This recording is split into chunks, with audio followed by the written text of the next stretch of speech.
சட்டவிரோத ஜபக்கூடங்கள் குறித்து இந்து முன்னணி கோவை மாவட்ட ஆட்சியரிடம் மனு. கோவை மாவட்டம் சரவணம்பட்டி, காளம்பட்டி மற்றும் கீரணத்தம் பகுதிகளில் செயல்பட்டு வரும் சட்டவிரோத 13 ஜபக்கூடங்கள் மட்டும் அனுமதியின்றி கட்டப்பட்டு வருவதாக கூறப்படும் வழிபாட்டு கட்டிடங்கள் குறித்து நடவடிக்கை எடுக்க கோரி இந்து முன்னணி சார்பில் மாவட்ட ஆட்சியரிடம் மனு அளிக்கப்பட்டுள்ளது. கோவை இந்து முன்னணி மாவட்ட செயலாளர் ஜீவானந்தம் தலைமையில் அளிக்கப்பட்ட மனுவில் சம்பந்தப்பட்ட இடங்களில் உரிய விசாரணை நடத்தி சட்டப்படி நடவடிக்கை எடுக்க வேண்டும் என வலியுறுத்தப்பட்டுள்ளது. அனைவருக்கும் வணக்கம்.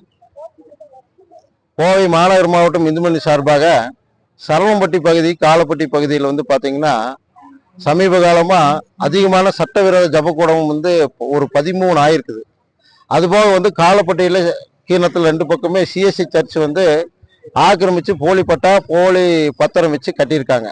இந்த சூழ்நிலையில் மதமாற்றம் நிறைய நடந்துட்டு இருக்குது. இந்த லீவில் பார்த்தீங்கன்னா குழந்தைகளுக்குலாம் இனிப்பு உணவுப் பொருட்கள், பரிசு பொருட்கள்லாம் கொடுத்து குழந்தைகள்லாம் கூட்டிகிட்டு போய் ஜப கூட்டத்தில் விட்டு மதம் மாற்றுறாங்க. இந்த மாதிரி பிரச்சனை நிறைய நடந்துகிட்டே இருக்குது. நாங்கள் தொடர்ந்து பெட்டிஷன் கொடுத்துட்டே இருக்கோம்.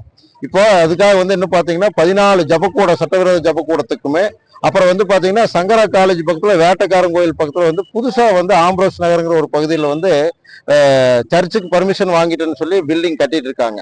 அதனால ஏற்கனவே காளப்பட்டி கீரணத்துல சிஎஸ்சி சர்ச் கோர்ட்டு ஆர்டிஓ விசாரணையில் இருக்கும்போது புதுசாக ஒரு சர்ச் அந்த பகுதியிலேயே ஆரம்பிச்சு மத மாற்றம் அதிகமாக நிகழுது.